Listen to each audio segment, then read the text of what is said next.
And Donald Pruitt. The referee for this contest is Jim Korb. Introducing first, fighting out of the blue corner, wearing the white trunks with blue trim, weighing an even 217 pounds, ladies and gentlemen, the fighting hillbilly, Bobby Crabtree. And across the ring in the red corner, his opponent, wearing the gold trunks with maroon letters.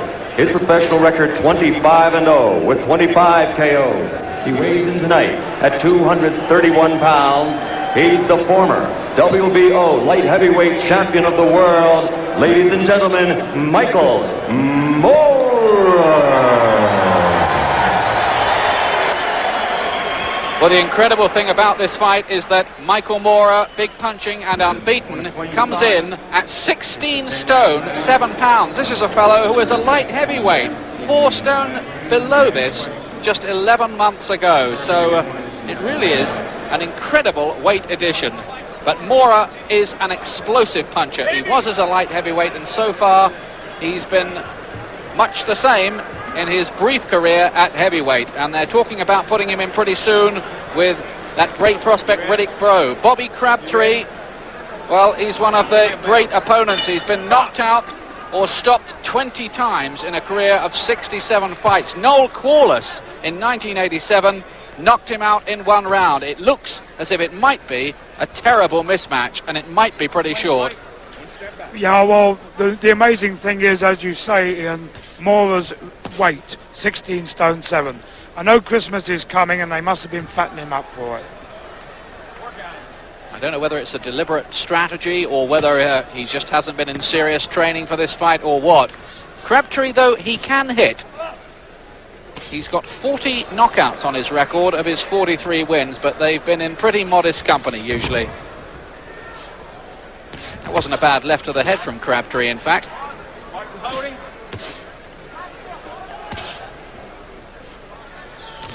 Moorer, who has something of a wild man reputation out of the ring. He's been in trouble more than once with the law, and he was quoted rather controversially in an interview with one reporter as saying, "I crave violence." He's been getting plenty of it in the boxing ring, I tell you. With the other fellow always on the receiving end so far. Southpaw, you'll notice, Moorer, and if he achieves his ambition to become world heavyweight champion, he'll be the first southpaw ever in the history of the heavyweight division to take the title. Big right from Moorer, then the body shot as well.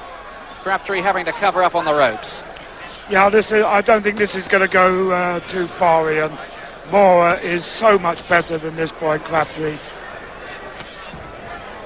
And it's just target practice. It's like hitting the heavy bag. First round, already some blood around the nose of Crabtree. Calls himself the fighting hillbilly, and comes out of Fort Smith, Arkansas. Former winner of strongman contests in that part of the world, so he told me yesterday. Good jab from Moorer. Real stiff jab, and then that left hook. He's shaking Crabtree up, and Crabtree is having to cover up, and he's feeling the weight of those, Colin. Yeah, the remarkable thing about Moorer, although he's put on this 4 stone, he doesn't look as if he's 16 stone 7. But he's obviously punching with most of that 16 stone 7 behind his blows. Frightening punch economy from Moorer, finding the target to both body and head. Nice variety about his work, and as Colin said, it is almost sickeningly one-sided. Last 10 seconds of the round. Can Crabtree last? Oh, he's going to be knocked out the ring here. He's in terrible trouble on the ropes here. And the referee, how much more of this does he want to see? There goes the bell to end the round. Crabtree taking a terrible pasting. And look at his face already. Colin, that should have been stopped there. Well, if this was in any of the British arenas, the fight would have been declared over. I mean, that was, as you say, sickening.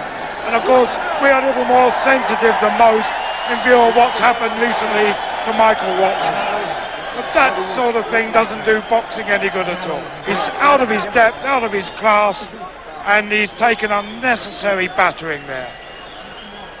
Well, this really is quite awful. This is the worst, in my view, of professional boxing. It was a terrible match to begin with, and to make it worse here, the referee is just letting Mora unload on Crabtree, and he should be diving in to protect him. There's only one result. No more now, says the referee, before the start of the second round. They're not going to let Crabtree out for the second round. That has to be a wise decision by Bo Williford in the corner there, because, quite honestly, Crabtree was only going to take much more serious punishment. That was really a very worrying and nasty little 3 minutes of professional boxing, Colin. Yes, exactly. Couldn't agree with you more, Ian. And I'm just wondering also how much longer that the commissions in this country are going to allow Bobby Crabtree to go on boxing. Ladies and gentlemen, Bobby Crabtree is unable to answer the bell for the second round. The winner by TKO victory, his record now 26-0. 26 by knockout from the famous Crump Gym in the Motor City, Detroit, Michigan, Michael Mora.